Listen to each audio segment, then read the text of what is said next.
She's finally free from her Forbidden 3 prison, I guess. Now it's coming back to Forbidden 2, but it's probably going back to Forbidden 5 soon if we are not getting the trio of you, Sarisa, and Edelgard. Cecily is a merchant, and some call her Physical Cyrus because her skill resembles Cyrus' skill a lot, where she has a 3-hit AoE of Spear, Axe, and Tome, and also a 1-hit 230 nuke of the same damage type.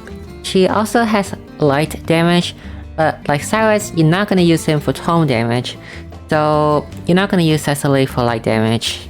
One special thing here to note though is that due to Traveler story reason, her Axe AoE does not get the SP reduction when you level it up. Instead, they get a power up, and it has to be unlocked by completing her Traveler story and then get her to level 99. Her first passive is a nice bonus. I'm not sure this passive is ever useful on DPS, honestly. This type of passive would be more beneficial on units who are buff and debuffing unit. And the second passive is 20% damage up to Spear, Axe, and Tome. Also kinda like Cyrus' passive. Her ultimate is just a nuke, but this one is a 6-hit and also split 2 for each damage type. But it's still just a damage nuke ultimate, so therefore level 10 is not necessary. Her base attack is kind of low for a DPS.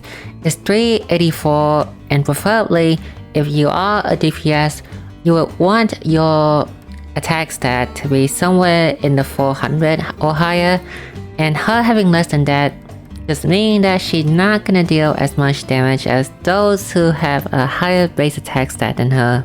Her other weakness is that compared to Cyrus, who is ruling over 3 different elements, fire, ice, and lightning, those elements usually do not have a competition, while Spear and Axe do have competition, so Cecily is kind of doesn't excel as much as some of the other DPS.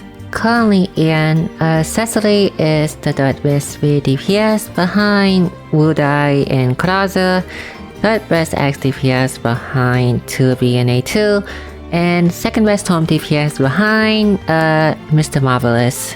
However, that is only when talking about a single target. We don't have any strong AoE, Spear, Axe, or Tome, so when it's come to those, Cecily still dominate. And in JP, she only sees usage in 2 places I can think of. In Job Tower, you do not have the perfect combo of Leon, Roland, and Krauser, so you use Cecily as a substitute, or against Yanlong EX rematch. Yanlong Crow is weak to Axe and Tome, and we are still lacking strong AoE Axe and Tome option, so therefore someone like Cecily will be perfectly viable for the Yanlong EX rematch. Now, you're not fighting him in the rematch, you're just fighting him normally. Nowadays, you will just nuke Yanlong down before he summons any of his crows, so therefore Cecily doesn't really matter much anyway.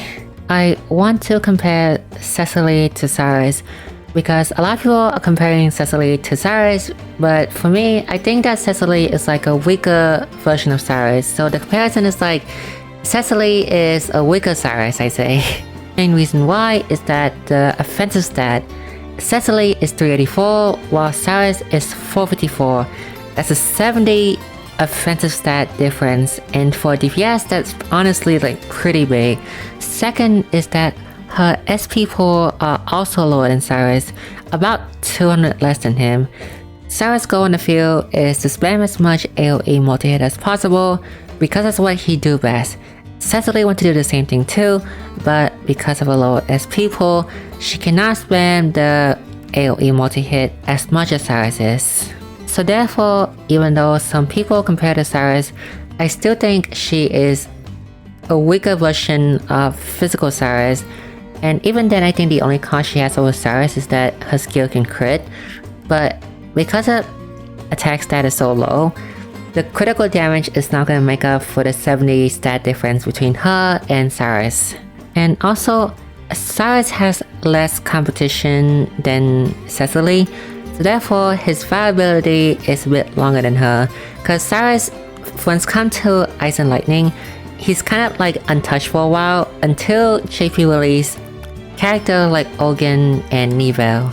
Ogun can deal a lot of ice damage on his own while also heal up his entire team, while Neville single-handedly turned Lightning Team Comp from something of a meme to something that is more viable. And even with these two character releases, Cyrus still sees a lot of play. One is because he's still dominating in both single target and AoE damage, and two, because he still can work on the same team with Ogun and Neville. They don't take over Cyrus' spot, they just make him or help him even get better.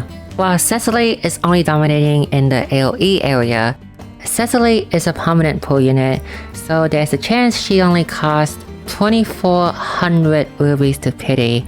So you want Cecily because you like her character from Octopath 1, then go for her. Or if you only care about the meta, then just skip her because she is useful but not as useful as some of the other characters in the future.